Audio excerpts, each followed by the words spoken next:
Ito nga po, ang sabsaban ay naghahayag ng humbleness ng ating Panginoon. Ano ba yung kapakumbabaan ng pag-ibig ng Diyos? Ito po, nang siya po ay magkatawang tao. So ipinakita po niya dito ang kanyang pagiging mapagpakumbabang Diyos. Sabi nga po doon sa Isaiah chapter 7 verse 14, patibasa po. Kaya ang Panginoon na ay magbibigay sa inyo ng salita. Narito, isang dalaga ay magbibigay at manganganak ng isang lalaki at tatawagin ang kanyang pangalan na Emmanuel. Amen. So therefore, the Lord Himself will give you a sign. So meron po talagang sign o tanda na ibibigay ang ating Panginoong Diyos. Na ang isang berhen ay maglilihim at siya'y manganganak ng isang bata at tatawagin ng isang batang lalaki at ang kanyang pangalan ay tatawagin Emmanuel. Nang ibig pong sabihin ng pangalang Emmanuel, ang Diyos ay sumasa atin, mga kapatid. So ganun din po pakibasa Matthew 1:23. Ano pong sinasabi dito, mga kapatid? Narito, ang dalaga ay magdadalang tao at manganganak ng isang lalaki at ang pangalang itatawag nila sa kanya ay Emmanuel, na kung liliwanagin ay sumasa atin ang Diyos. So kung makikita po natin, kung tayo po ay very observant, mga kapatid, mula pa lamang doon sa lumang tipan, sa pamamagitan nga po ng propetang si Isaiah, inihulan na po ang kapanganakan ng ating Diyos, mga kapatid. Pastor, mukhang malabo yata. Diyos ipinapanganak. Diba? So, bago po natin talakayin yung malabong yon, tingnan muna natin ang sinasabi niya ni Matthew, mga kapatid. Matthew 1:23, Behold, the virgin shall be with child and bear a son, and they shall call his name Emmanuel, which is translated God with us. So yung pong pangalan pa lamang, mga kapatid, ng isang batang yan na ipanganganak ay tatawagin pong Emmanuel, na kung atin pong uunawain mabuti ang ibig pong sabihin nito, ang Diyos ay sumasa atin. Amen. Sa madaling sabi, mga kapatid, yung batang ipanganganak ay ang Diyos mismo. May duda ka? May duda po tayo? Basahin natin. Isaiah pa din. 9:6. Ano sabi? Wala na dito sa aming ano. Okay, basahin po natin. Isaiah 9:6. Sapagkat isinilang ang isang sanggol na lalaki para sa atin. Ibigay sa kanya ang pamamahala na siya ay tatawaging kahangahangang tagapayo, makapangyarihang Diyos, walang hanggang Ama, prinsipe ng kapayapaan. So maliwanag po doon, mga kapatid, na sinasabi, yung batang ipanganganak, tatawagin ang kanyang pangalan na ano? Sabi nga po, pakibasa nga po ulit, makapangyarihan, ano? Kahangahangang tagapayo. So kahangahangang tagapayo. Then, ano pa? Makapangyarihang Diyos. So yung batang ipanganganak, ang pangalan niya ay tatawaging makapangyarihang Diyos. Sa English po, Almighty God. So sabi nila, magkaiba daw yung Almighty sa Mighty God. Ang tanong ko ganito, mga kapatid, ilan pang meron na Diyos? Ilan ba ang sinasabi ng Biblia sa lumang tipan? Ilan pa talaga ang tunay na Diyos? Hindi pa isa lang? So magkaiba ba yung Almighty sa Mighty God? Kung merong Mighty God at merong Almighty, hindi dalawa silang Diyos. Tama? So hindi lang yun, mga kapatid. Ano po sabi po doon? Walang hanggang Ama. So yung batang ipanganganak, tatawagin ang kanyang pangalan, walang hanggang Ama. Everlasting Father. Paano magkakaroon ng walang hanggang Ama kung ang amang ito ipanganganak pa lang? Di ba? Mga kapatid, mag-isip-isip din po tayo. Amen. At ang batang ito ay tatawagin pong ang kanyang pangalan na prinsipe ng kapayapaan. So, Prince of Peace, mga kapatid. Kaya nga po, maliwanag na dito pa lamang po sinasabi na ang Diyos ay magkakatawang tao. Amen. Pero bakit ba magkakatawang tao ang Diyos? Kung sa ating pong Sunday School kanina, tinalakay po ni Brother Miguel na kinakailangan talaga na ang tao magkasala. Amen? Kasi pwede naman kontrolin ng Panginoon, huwag kayong magkasala. Pero bakit pinahintulutan? Para maipakita ng Diyos ang kanyang malasakit at pagmamahal sa tao. Sapagkat ang buong Bible, mga kapatid, from Genesis to Revelation, ay nagpapahayag ng pagsaklolo ng Diyos o ng redemption, mga kapatid. Ito po talaga ang motives o ang tema ng Biblia ay redemption, ang pagtubos sa tao. So walang tutubusin kung hindi magkakasala ang tao. Amen? Kaya nga ang tao po binigyan ng freedom.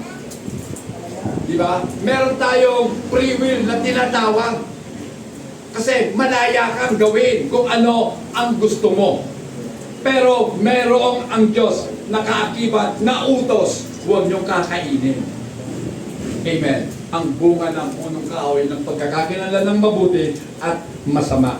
So mga kapatid, dito po ipinapakita kung ano nga po ang kaugnayan nitong sabsaban at krus, mga kapatid, sapagkat ang sabsaban ay nagpapakita po o ipinapahayag na ang Diyos ay nagkatawang tao.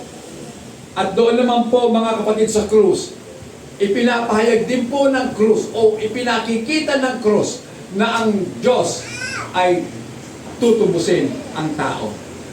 Amen. So, pakibasa nga po, Romans 5:8. Ngunit pinatunayan ng Diyos ang kanyang pag-ibig sa atin nang mamatay si Kristo para sa atin nung tayo'y makasalanan pa. But God demonstrate His own love. So ipinapahayag po o ipinakita ng Diyos kung ano ang ibig sabihin ng pagmamahal. Amen. So ang pagmamahal po hindi lang sinasabi, kundi ginagawa at ipinakikita sa tao. At ito po'y ginanap ng ating Panginoon doon po sa krus ng Kalbaryo. Amen. Na nung tayo'y mga makasalanan pa, siya'y namatay para po sa atin. Amen. That is love, mga kapatid, to the most extreme expression. Amen. Wala na pong hihigit pa sa pag-ibig, sa pagmamahal, na kaya mong ialay ang buhay mo para doon sa minamahal mo.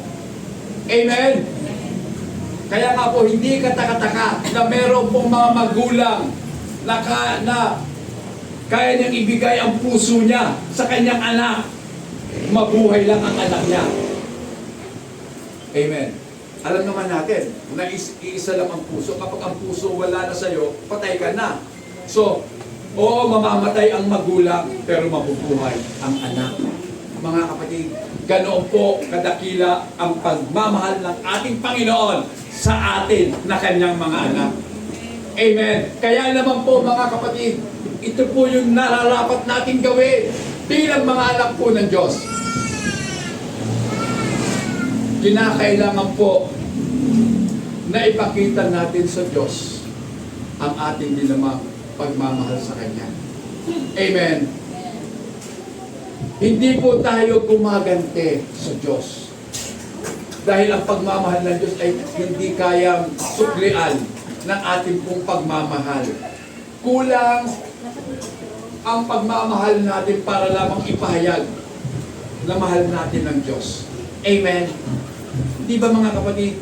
Kasi hindi ba po tayo nag-aalay ng buhay natin para kay Kristo? Amen. Kaya ba natin yon, mga kapatid? Na ibigay natin ang buhay natin para kay Kristo? Alam niyo po ba sa ibang bansa ngayon, sa ating pong kasalukuyang panahon, lalong-lalo na po sa Nigeria, mga kapatid, meron pong tinatawag na persecution. Ang mga Kristiyano pinapatay. Payag ba kayo? Payag po ba tayo? Pero alam niyo, mga kapatid, nakikita ko Kapag dumating na po ang persecution, doon po makikita ang alab ng pagmamahal ng mga anak ng Diyos. Amen? Oo, magtatago tayo, pero handa tayong mamatay para kay Kristo. Amen? Kung ayaw mong mamatay, ngayon pa lang umalis ka na kay Kristo. Dahil darating ang panahon, lahat ng Kristiyano uusigin at papatayin dahil kay Kristo. Amen? Diba? Kaya ngayon pa lang ihanda na natin sarili natin. Amen? Mga kapatid, pakibasa nga Isaiah 53 verse 5. Ano sabi? Ngunit dahil sa ating mga kasalanan, kaya siya ay nasugatan, siya ay binugbog dahil sa ating kasamaan. Tayo ay gumaling dahil sa pahirap na dinanas niya at sa mga hampas na kanyang tinanggap. He was wounded for our transgression. Mga kapatid, ito po ang dahilan kung bakit si Kristo ay nasugatan. Dahil po sa ating mga kasalanan, sa ating mga pagsuway sa kanyang kagustuhan. He was bruised for our iniquities, that the chastisement of our peace was upon Him. Kung bakit po tayo may kapayapaan, dahil nga po kay Kristo. And by His stripes, we are healed. Dahil sa kanyang mga latay, tayong lahat ay gumaling na. Amen? Isipin niyo mga kapatid nasugatan si Kristo para gumaling ka. Namatay siya para mabuhay ka. Amen?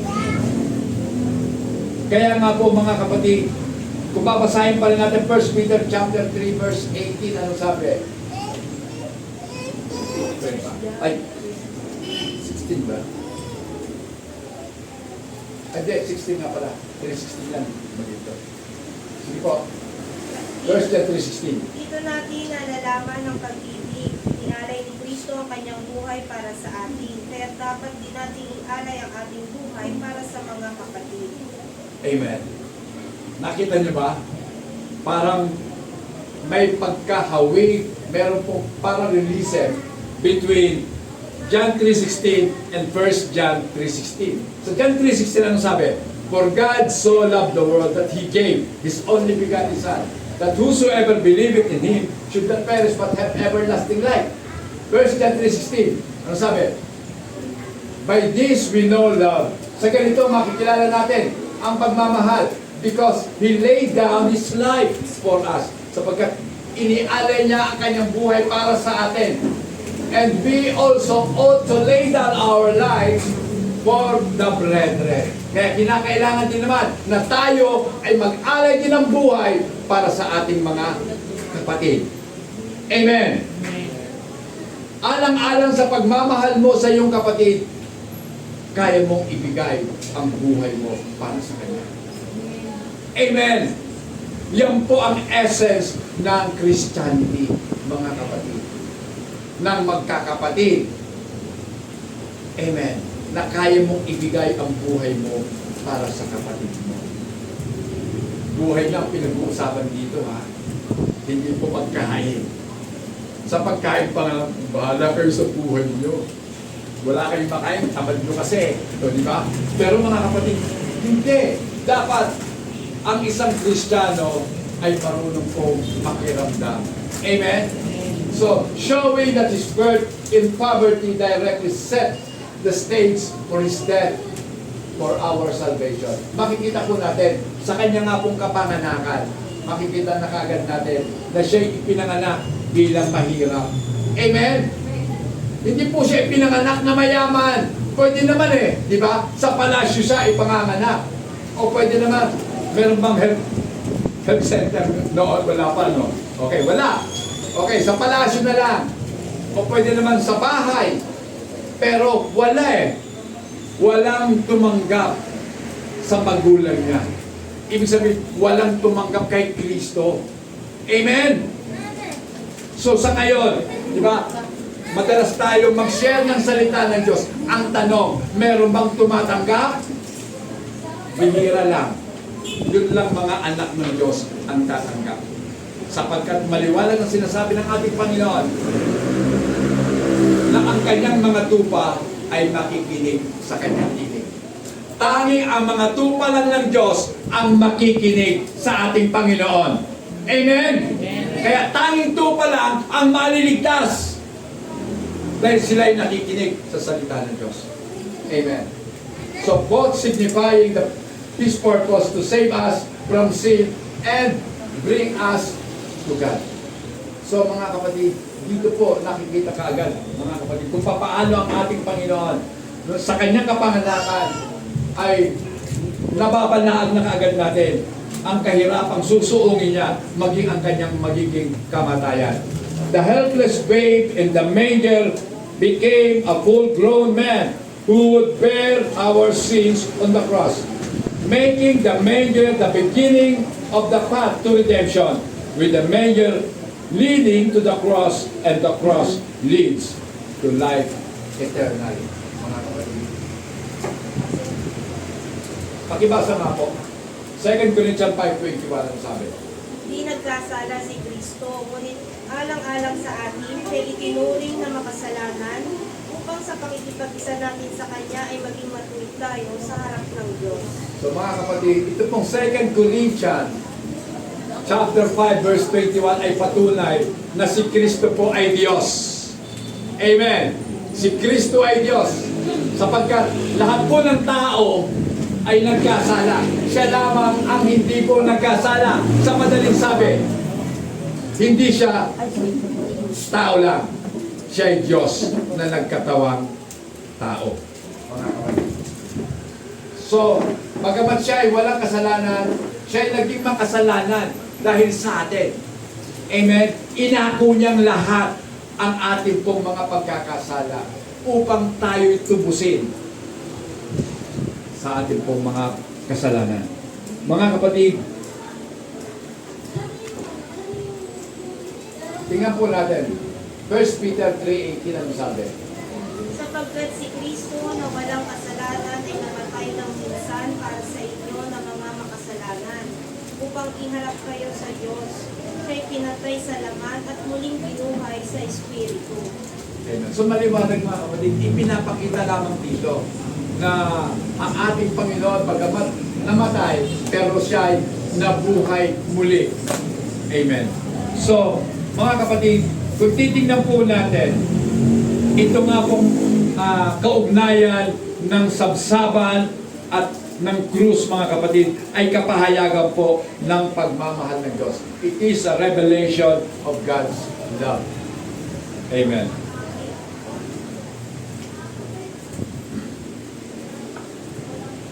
Doon na sa Revelation. Okay. So, His birth and death showcase God's great love. Amen. So, ang kanyang kapanganakan at kamatayan ay ipinahahayag ang kadakilaan ng pagmamahal ng Diyos. 1 John 4:9-10. Ano kung sabi? Ihayag ng Diyos ang kanyang pag-ibig sa atin na isuko niya sa mundo ang kanyang kaisa-isang anak upang magkaroon tayo ng buhay sa pamamagitan niya. Ito ang pag-ibig, hindi sa inibig natin ng Diyos, kundi tayo ang inibig niya. At isinuko niya ang kanyang anak upang maging handog para magpatawad ang ating mga kasalanan. At ito ang pagmamahal. At ito ang pag-ibig. At sabi, not that we love God. Hindi sa minahal natin ang Diyos. Amen? Kundi, siya ang nagmahal sa atin. So, ang totoo naman, wala naman talagang taong nagmamahal sa Diyos. Amen. We don't love God. It is God that loved us. Kaya siya'y nagkatawang tao dahil mahal niya ang mga tao. Amen. God sent His Son to be the propitiation for our sins. Maging pampalubag loob sa ating mga kasalanan. Amen. Kaya ibinigay niya ang kanyang anak.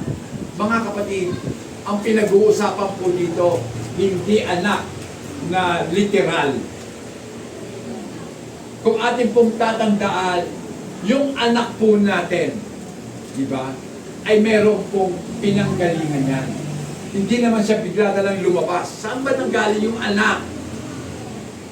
Di ba? Sa nanay. Kung si Jesus ay tinatawag na anak ng Diyos, ano bang ibig sabihin niyan, mga kapatid? Yan pong pagiging anak ay ang pagiging tao ng Diyos. Nung siya'y magkatawang tao, siya po ay kinilala bilang anak ng Diyos. Amen. So, pwede ba yun? Sa mga mahilig maglaro, mga kapatid, di ba kayo, saan ba yung mga mahilig maglaro? Di ba meron kayong tinatawag na avatar? Di ba? Ikaw ang naglalaro, pero meron kang ginagamit. Ikaw yon. Naglalaro, kumbaga pinipindot mo ang sarili mo nandoon. Nilalaro mo ang sarili mo. Yung avatar mo. Amen. So ang Diyos, yung avatar na yung galing yun dito. Ang pinag-uusapan, mga kapatid, ngayon, naiintindihan na ng tao ang kalagayan ng Diyos. Amen. Then, kung titingnan po natin, mga kapatid, sa kanyang kapanganakan, ipinakita niya na siya ay vulnerable nung siya po'y pumasok sa mundo. Babasahin po natin Lucas 2:7. Luke chapter 2 verse 7. Ano po sabi?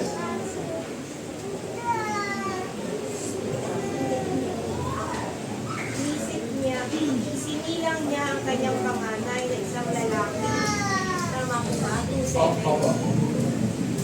Tama po. Inalon niya sa lampi ng sanggol at inihiga sa isang sabsaban sapagkat wala nang lugar para sa kanila sa bahay panuluyan. Amen. So wala na doon lugar para sa kanila doon sa mga bahay na panuluyan. Alam niyo, mga kapatid, ang Diyos po talaga natin ay makapangyarihan sa lahat. Kaya niyang kilusin ang mga tao para lamang maganap ang kanyang kalooban. Isipin niyo, si Augusto Caesar, mga kapatid. Siya po yung emperor ng Roman Empire. Pero para magkaroon para itong si Mary at si Joseph makapunta doon sa Bethlehem, kinakailangan mag-conduct ng census. Di ba? Bakit sa panahon na yon, na siyam na buwan na ang tiyan ni Maria, magkakandak itong si Augustus Caesar ng census. Kumbaga, kinakailangan lahat magpatala ang mga tao. Palibasa itong si Joseph ay mula sa angkan ni Haring David, siya pupunta sa Bethlehem. Di ba inihula sa Micah na ang batay ipanganganak sa Bethlehem, Ephrata?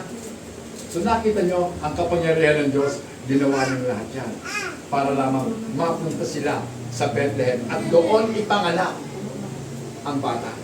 Amen? Di ba? Isipin nyo, nagkataon lang ba yun? Hindi. At si Mary, mga kapatid, 9 na buwan na. Ang layo ng kanilang pinanggalingan patungo sa Bethlehem. Ilang kilometro yung lalakarin ng isang may kabuwanan na. Sumakay sila sa donkey. Amen. So ano ba yung donkey sa panahon na yon? Diba? Ang layo nun, sasakay ka sa donkey. Manganganak ka na. Malamang manganak ka sa daan. Pero bakit kinakailangan umabot doon? At kinakailangan ipanganak sa sabsaban. Bakit? Yan ay patunay na ang Diyos ang siyang nakapangyayari sa lahat ng bagay. Amen. So wala tayong magagawa kung gusto ng Diyos mangyari. Amen? Kaya walang sisihan, mga kapatid. Diyos ang may kagustuhan. Ngayon, mga kapatid, nakikita po natin dito, bilang hari ng mga hari, siya po ay ipinanganak sa pinakamababa na circumstansya na ito nga po ay isang makapangyarihang sumisimbolo ng kanyang pagiging mahirap. Kapag mahirap ka, vulnerable ka sa lahat. Diba?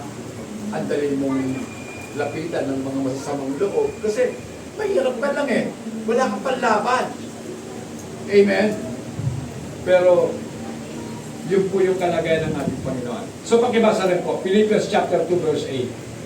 Kung siya at naging masunurin hanggang kamatayan. Naging ito man ay kamatayan sa krus. So kung makikita nyo, itong Luke chapter 2 verse 7, kapanganakan. Ito pong Philippians chapter 2 verse 8. Ano sabi dito? Luke 2:7, kapanganakan. Philippians 2:8, kamatayan. Yan. And being found in appearance as a man, he humbled himself.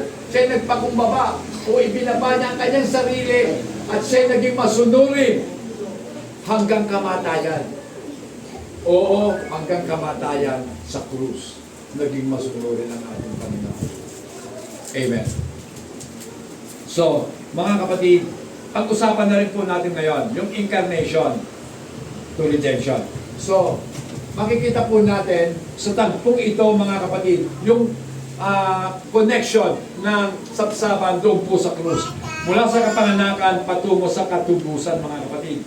Ang sapsaban o the manger, ito po yung tumutukoy sa incarnation ng ating Panginoon, kanyang kapanganakan. It's the start of the journey that culminates the cross. At ito daw po, mga kapatid, ay pasimula pa lamang ng paglalakbay ng ating Panginoon nung siya ipinanganak. At hahanto o culmination nito doon po sa krus. Sa tuktok po ng Calvary, mga kapatid. Jesus' birth and poverty and humility foreshadows his suffering and rejection. So ipinapakita po mula sa kanyang kapanganakan. So ipinanganak po siya mahirap. Ito po ay umaanino at ipinakikita na siya ay maghihirap at siya ay tatanggihan ng mga tao. Amen. Di ba? Masakit po yung tanggihan ka eh. Di ba? Yung uutang ka, sis, pwede ba po umutang? Ay naku, wala akong pera. Outright, tanggi agad eh. Wala akong pera. Di ba parang nakakapanglumo? Ano? Hindi pa nga ako tapos magsalita eh. Wala agad. So, nagpapasakan niya pala, mahirap, wala akong pera. Kapatid, pasensya. Ganon. So, ang Panginoon, nireject ng kanyang bayan. Hanggang ngayon, nire-reject ang Panginoon. Akala nyo ang mga Israelita mababait? Hindi. Sila yung mga arrogante. Malaman ka lang na isa kang Kristiyano, duduraan ka nila. Amen? Ganun sila ka-arrogante. Kaya nga ang buong mundo galit sa kanila. Pero hindi na kasi nila napagtatanto na hindi dapat maging arrogante ang mga anak ng Diyos. Ang ililigtas ng Diyos, hindi naman talaga yung Israel eh, kundi spiritual Israel. Amen! Ang usapan kasi hindi bayan eh. Samantalang yung iba, talagang ipinagdidiinan, ang bayang Israel ay maliligtas din. Hindi lahat ng Israel ay Israel. Amen! Sila lamang na mayroong pananampalataya kay Kristo, katulad ng pananampalataya ni Abraham, sila ang tunay na Israel. Amen? So mga kapatid, sa Old Testament, eto, mayayanig po tayo ha. Sa Old Testament, mga kapatid, pag sinabing sabsaban, ano bang naiisip natin? Di ba kahoy yun, na may mga dayami? Mali. Dahil ang totoong sabsaban, mga kapatid, ganyan, bato. Inukit na bato. Bakit? Sa Israel ba may mga kahoy? Mahirap ang kahoy po doon. Pinakamahal. Kahoy. Kasi wala namang mga gubat sa Israel. Amen? So ang sabsaban po talaga ng mga hayop, bato. Saan pa ako nakakita dati na nakita ko yung pakainin ng mga baboy, bato talaga, ganyan din, inukit, kaya lang bilog, nakita ko, bilog na bato. Parang pangganang bato. Doon pinakakain yung mga baboy. Di nga naman pwedeng iusok-usok ng baboy yun, kasi bato eh, mabigat. So ganyan po, mga kapatid, ang hinigan ng ating Panginoon. So mali po yung nakikita natin sa bilet na kahoy, parang may nakaganong kahoy lang, tapos meron itong mga dayate. Hindi po ganoon. Dahil ang kahoy po sa Israel, napakamahal. Then scarce po yun. Mahirap hanapin ang kahoy. Ginagawa lamang yan. Ang mga bahay nga nila, hindi talaga kahoy eh. Diba? Mga putik na pinatuyo. Amen? May mga sanga-sanga lang ng mga kahoy, mga shrubs, inilalagay nila para pakapitan ng mga putik. Ganun po ang bahay nila. So mali po yun sa hinagap sa ating po imahinasyon, mali po yun. So yan po yung totoo, mga kapatid. Kahit i-search no, na ang manger, no, during those times, mga kapatid, ay stone carved na manger, mga kapatid. So, makikita po natin dito ang kaugnayan nitong batong pinanganakan sa ating Panginoon at sa kanyang magiging libingan sa kanyang kamatayan. Di ba? Inukit din naman sa bato ang libingan ni Kristo. So meron talagang similarities. May kaugnayan, mga kapatid. Alam nyo ba kung gaano kahirap si Kristo? Wala nga siyang sariling libingan eh. Yung libingan niya, ipinahiram lamang sa kanya ni Joseph of Arimathea. Hiram na libingan. Inukit sa bato at tinakpan ng bato. Amen? Wala lang kasi dito picture eh. Gusto ko sana ipakita sa inyo kung sa Middle East, mga kapatid, merong isang lugar na kung tawagin pa ay Petra. Doon po ang mga bahay, bato, sa bundok talaga, inukit nila ang bundok at doon naging bahay nila, parang mga yungin. Pero bahay ang forma, mga kapatid, sa Petra. Malaking bundok yun na puro bato. So, wala po doon gubat. Ngayon lang nagkaroon ng gubat eh. Amen? At kung may mga kahoy mo po, imported yun, galing sa ibang bansa. Nalala nyo nung itinayo ni Solomon ang templo, yung mga kahoy galing pa sa ibang mga bansa. Amen? So ganun po talaga, mga kapatid. At kinakailangan po, makita po natin ang layunin ng pagparito ng ating Panginoon. So, tingnan po natin yung purpose ng pagparito ng ating Panginoon. The purpose of His coming. Yan. So, He came as a baby to fulfill prophecy. Naparito siya bilang bata upang tuparin ang propesiya na sinasabi po sa Micah chapter 5 verse 2. Sabi? Micah 5:2. Sinabi ni Yahweh, ngunit ikaw, Bethlehem Ephrata, bagamat pinakamaliit ka sa mga angkan ng Huda, ay magmumula sa iyo ang angkan ng isang mamumuno sa Israel. Ang kanyang pinagulan ay buhat pa nung unang panahon pa. Amen. So, sa Bethlehem, Ephrata. So, meron po kasi dalawang Bethlehem doon. Pero ang tinutukoy talaga, Bethlehem, Ephrata. Amen. Though you are little among the thousands of Judah, yet out of you shall come forth to me. Mula sa iyo ay lalabas para sa akin ang isang mamumuno sa Israel. Yan. Na ang kanyang pinagmulan ay mula pa sa unang panahon. Amen. Mula sa walang hanggan. So ibig sabihin, si Jesus, ang kanyang pinagmulan ay noong pang unang panahon mula sa walang hanggan. Amen. From everlasting. Kaya nga po, si Jesus ay hindi lamang tao. Dahil ang totoo, siya ay Diyos na nagkatawang tao. Amen. Para tubusin tayo sa ating mga kasalanan. So mayroong kaugnayan ang Pasko sa mahal na araw. Amen?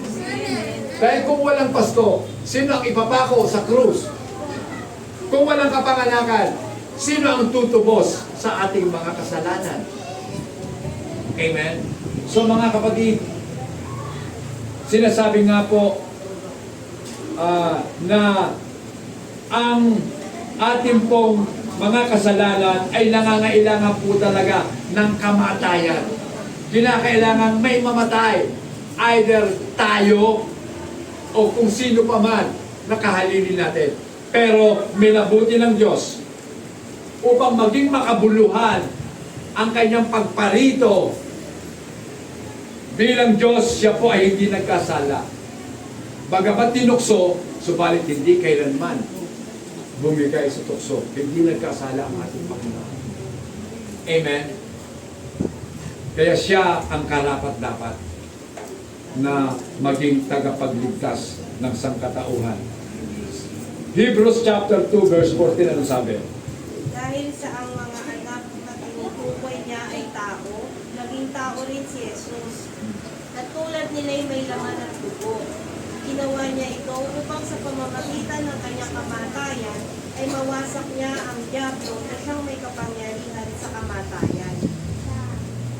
Ang sabi po dito, naging tao din daw si Kristo. Naging tao si Kristo. Kung si Kristo talaga ay tao, bakit sinasabi ng Bible na siya ay naging tao? Diba? Tingnan niyo na lang ang construction po ng mga salita. Bakit siya naging tao? Kung tao talaga siya. Ako po hindi naging tao sapagkat ako'y tao talaga. Amen? Siya hindi. Siya Diyos na nagkatawang tao. Amen. Upang wasakin niya ang kapangyarihan ng kamatayan. Amen.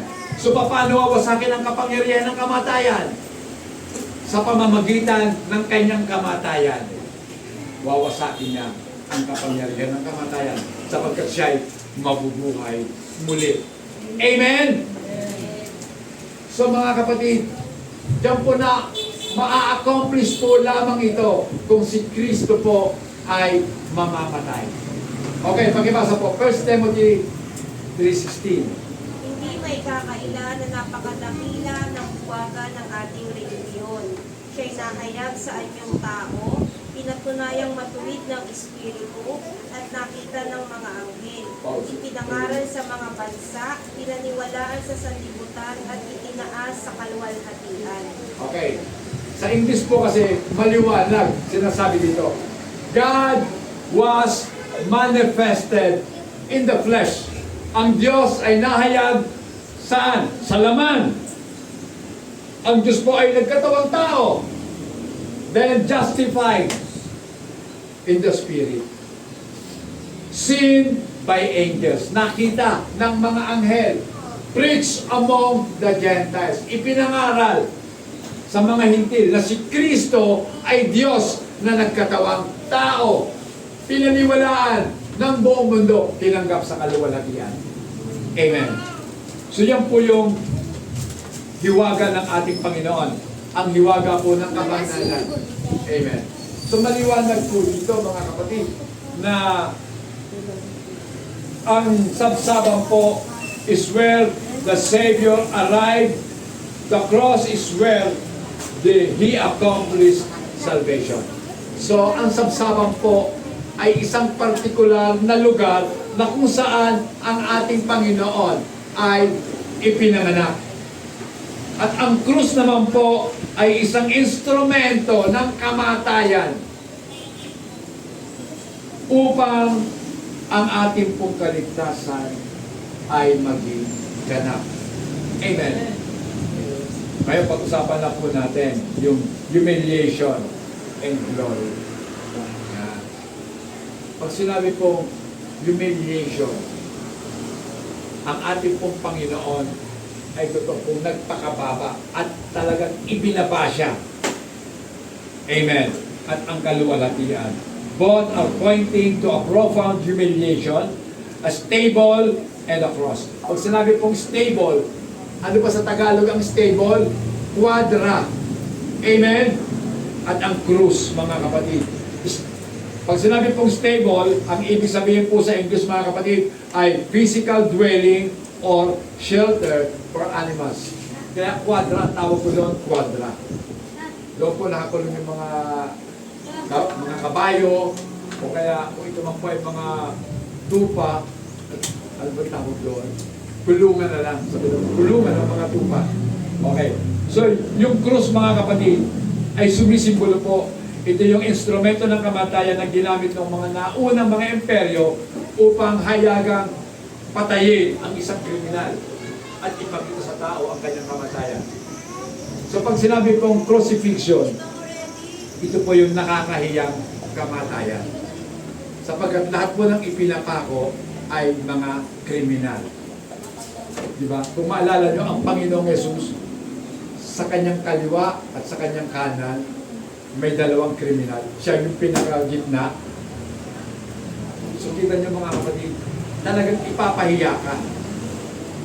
Pero yung kahihiyan yun mga kapatid, ay nagsilbi po katagumpayan ng ating Panginoon. Amen. Sapagkat natupad ang mga hula sa lumang tipan, mga kapatid. Ngayon, pakibasa nga po, Philippians chapter 2, verses 6 to 8.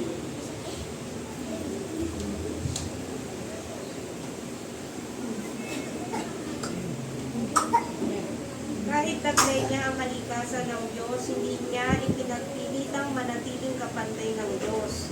Sa halip, pusa niyang binitawan ang pagiging kapantay ng Diyos at nabuhay na isang alipin. Pinanganak siya bilang tao at nang siya'y maging tao at siya'y maging tao.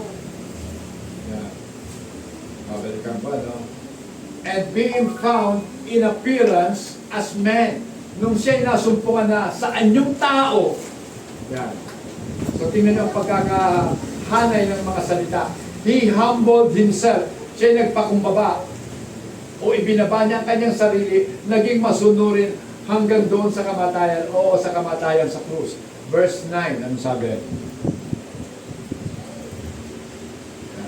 Therefore God also has highly exalted him and given him the name which is above every name. So dahil po dyan, binigyan siya ng Diyos ng pangalan higit pa sa lahat o mas mataas pa sa lahat ng pangalan. So kung ang pangalan po ni Jesus ang siyang pinakamataas sa lahat ng pangalan, anong pangalan kaya ng Ama? Dahil mas mataas daw ang pangalan ni Jesus sa lahat ng pangalan. Ano ang pangalan ng Ama kung alam nyo? Wala. Sapagkat ang Ama hindi naman talaga pangalan. Amen. Yun po ay katawagan. Ang pangalan po ng Ama ay Jesus. Amen? Amen. Wala na pong iba eh. Huwag na po natin paluktutin pa ang salita ng Diyos. Lalaki lamang ang ating pananagutan sa Diyos. Amen? Ngayon mga kapatid, ang dalawang ito, ang kwadra at ang krus mga kapatid, sila'y nagsilbi upang maging gamit sa kapahayagan ng kapangyarihan ng Diyos upang magligtas at upang talunin ang kasalanan. Amen. Ngayon pag-usapan po natin ang sabsaban bilang anino. Manger as foreshadow. The manger is not just sentimental beginning, but an integral part of the entire gospel story, pointing forward to the cross as its ultimate meaning. The baby in the manger is the one who would conquer death. So ang batang ipinanganak sa sabsaban, ang siyang tatalo po, ululupig sa kamatayan. Pakibasa, 1 Corinthians 15, 54 hanggang 57. Kapag ang nabubulok ay napalitan na ng di nabubulok at ang may kamatayan ay napalitan na ng walang kamatayan, matutupad na ang sinasabi sa kasulatan. Nalupig na ang kamatayan, lubos na ang tagumpay. Amen. Nasaan o kamatayan ang iyong tagumpay? Nasaan o kamatayan ang iyong kamandag?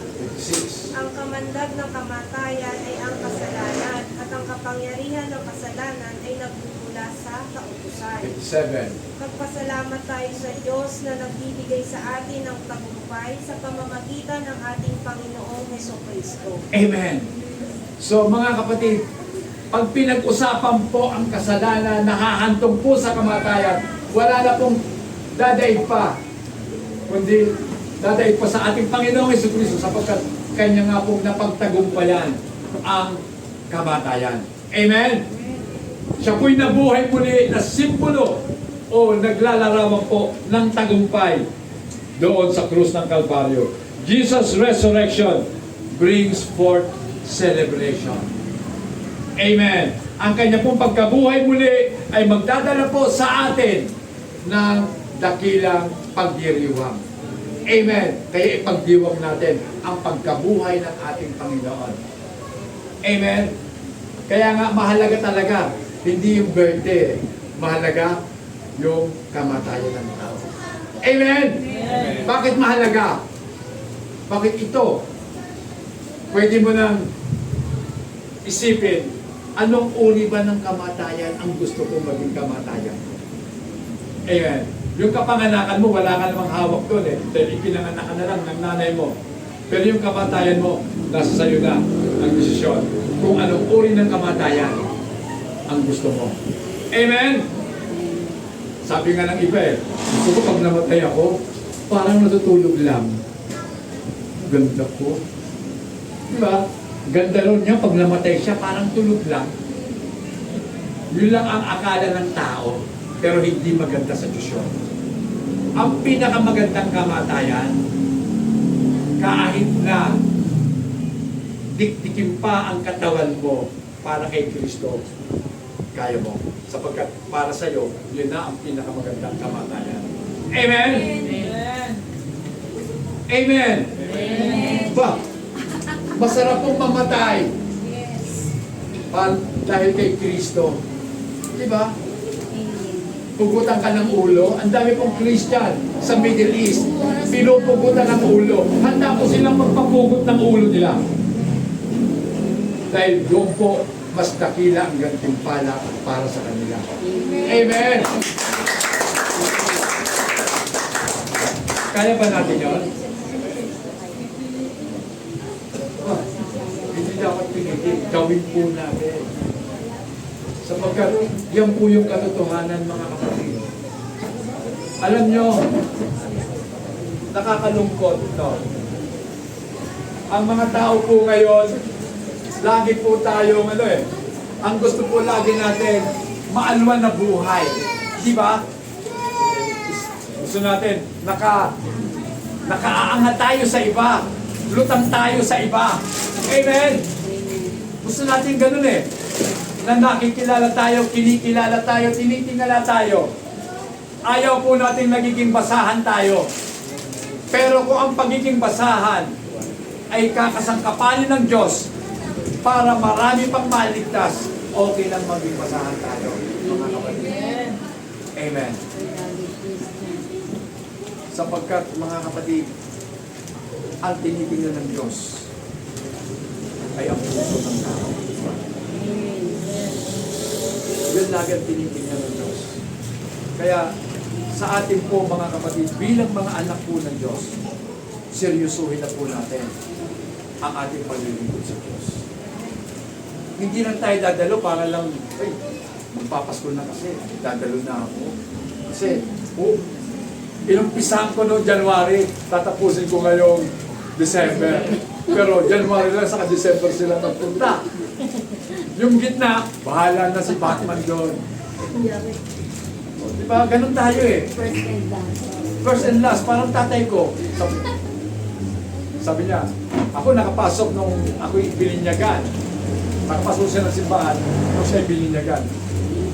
Tapos, pumasok muli siya nung siya'y patay na. Diba? Nakakalungkot, mga kapatid. Nakakalungkot po yun.